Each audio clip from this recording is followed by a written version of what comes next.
Welcome to the Learning Pines YouTube. We hope this video helps. You start by getting the camera app ready and confirming the live photo feature. On a Samsung A05, you may see motion photo or similar. Toggle it on in the top or settings menu so the camera saves short motion clips. Make sure flash is set to auto or off depending on light, and switch to rear camera for better quality. You do this because the live feature records frames before and after the shutter, so enabling it now captures context and movement. Once motion is on, compose your shot and hold the phone steady. Movement changes the saved clip. You press the shutter once. The phone records roughly 1 to 3 seconds of motion around the moment, so anticipate the action slightly before you tap.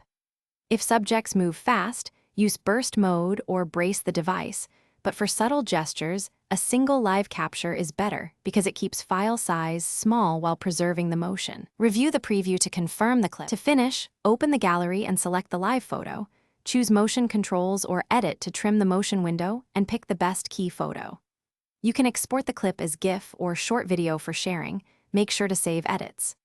If motion wasn't recorded, check that motion photo was enabled, confirm there's enough free storage, and restart the camera app or phone if needed.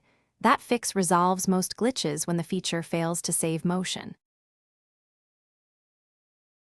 Thanks for watching. Consider subscribing if we helped you.